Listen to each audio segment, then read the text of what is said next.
Sud, les investissements de pays étrangers et de multinationales, comme celui de près de $1 milliard réalisé par DP World dans le cadre du camp de management. Comme leader politique et comme mandataire des lignes maritimes congolaises, c'est un achèvement, c'est un vieux rêve pour tous les Congolais, pas seulement pour les centrales congolais. Tous les Congolais rêvaient depuis 40 ans ou plus du jour où ils allaient disposer d'une porte d'entrée directe et d'une porte de sortie pour leurs importations et leurs exportations. Parce que dépendre des voisins, dépendre des autres, ça a un coût que les gens n'imaginent pas économiquement. Aujourd'hui, le président vient de signer une phase importante de l'indépendance économique de notre pays et je l'en remercie sincèrement. Bon, salut les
Papa,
Kwemba chigicha cha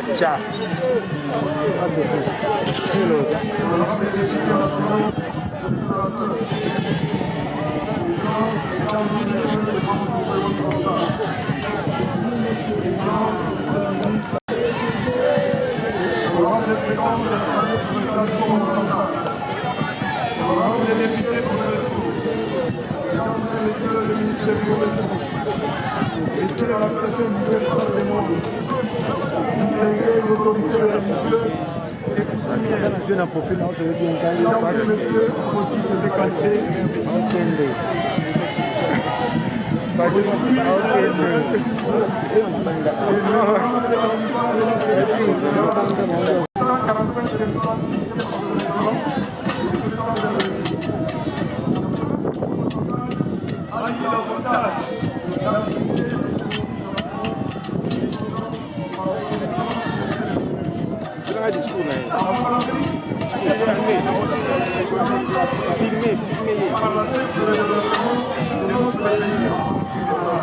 filmer discours. Filmer.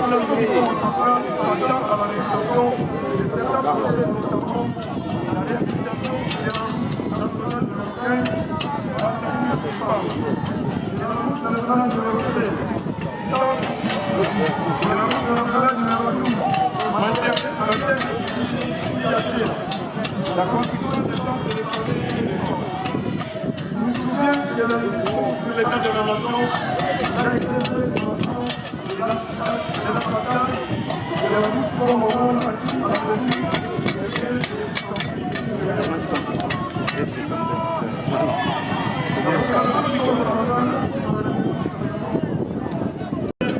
Là également attesté lors d'une audience à mon cabinet de camarades. Pour de tout cela, prions le Dieu Tout-Puissant, que tous Avant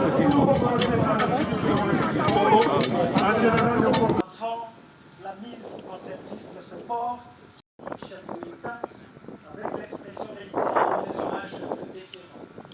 Honorable Président, Monsieur le Président du Conseil économique et social, honorables députés et sénateurs, représentants légitimes du peuple congolais, Messieurs les officiers généraux et supérieurs des FARDC et de la police nationale congolaise, pour la construction, pour sa construction, et appelle notre peuple à continuer à tirer les meilleurs.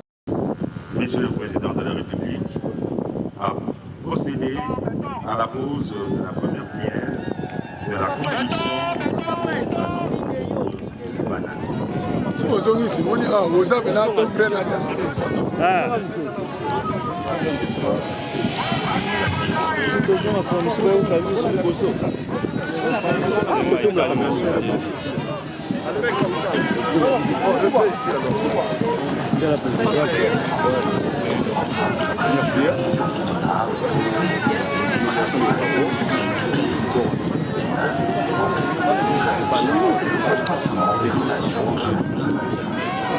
À l'occasion de sa visite d'État aux Émirats arabes unis, le président Félix-Antoine Tshisekedi a pu rencontrer nos plus hauts dignitaires et échanger avec eux sur de nombreux partenariats économiques et pistes de collaboration.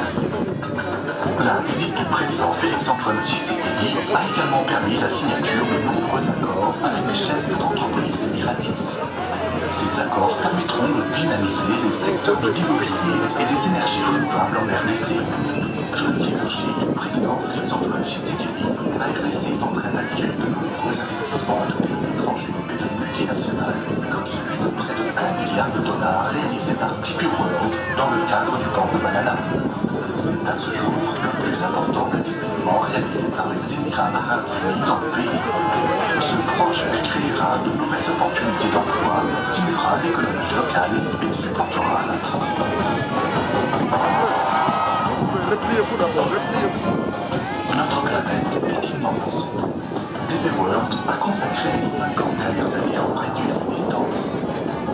Nous avons démarré en 1972 avec un seul port à Dubaï, qui a évolué à travers le temps et est devenu maintenant l'un des plus importants hubs logistiques du monde. Aujourd'hui, nous organisons le transport de 10% du commerce du monde chaque année, grâce à notre réseau mondial qui s'étend sur les 6 continents. Maintenant, nous arrivons en République démocratique du Congo avec le projet du port de Banana. Il sera le premier port profond de la RDC. Il sera équipé des toutes dernières technologies et conçu pour renforcer et dynamiser le réseau logistique africain. Ce n'est que le commencement d'une relation mutuellement bénéfique entre les Émirats arabes unis et la RDC. Rendu possible par la vision économique du président Félix-Antoine Tshisekedi. Depuis son élection en 2019, le président Félix-Antoine Tshisekedi a lancé de nombreux programmes de plusieurs millions de dollars pour réhabiliter les principales industries du pays. Et l'un des éléments clés de cette stratégie est le renforcement des relations entre nos deux nations. À l'occasion de sa visite d'État aux Émirats arabes unis, le président Félix-Antoine Tshisekedi a pu rencontrer les plus hauts dignitaires de près de 1 milliard de dollars réalisés par DP World dans le cadre du port de Banana. C'est à ce jour le plus important investissement réalisé par les Émirats. Notre planète est immense. DP World a consacré les 50 dernières années à en réduire les distances. Nous avons démarré en 1972 avec un seul port à Dubaï, qui a évolué à travers le temps et est devenu maintenant l'un des plus importants hubs logistiques du monde. Aujourd'hui, nous organisons fortement des relations entre nos deux nations. À l'occasion de sa visite d'État aux Émirats arabes unis, le président Félix-Antoine Tshisekedi a pu rencontrer les plus hauts dignitaires et échanger avec eux sur de nombreux partenariats économiques et pistes de collaboration. La visite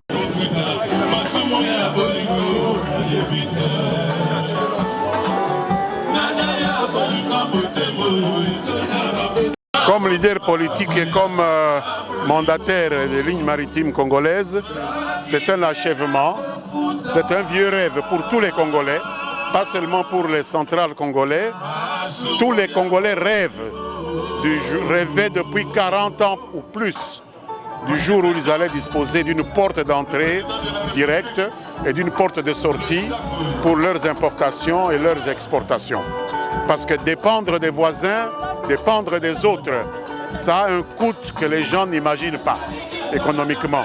Aujourd'hui, le président vient de signer une phase importante de l'indépendance économique de notre pays et je l'en remercie sincèrement pour ce peuple. Est-ce que c'est très bénéfique également pour les lignes maritimes parce que c'est votre secteur? Et est-ce que vous pensez vraiment que ces ports peuvent bouger les lignes dans votre fonctionnement? C'est plus que significatif pour les lignes maritimes congolaises et pour tout opérateur économique congolais. Parce que même ceux qui ne sont pas directement impliqués dans la chaîne de transport maritime comme nous, les prix des denrées qu'on exporte et les prix des marchandises que l'on vend, que l'on reçoit en importation, sont impactés par les redevances que nous devons payer à ceux qui disposent d'infrastructures comme celles que le président vient de mettre en place ici à Mwanda. C'est une économie d'échelle extrêmement importante pour laquelle tous les Congolais doivent réellement apprécier à sa juste valeur cette initiative du président Tshisekedi.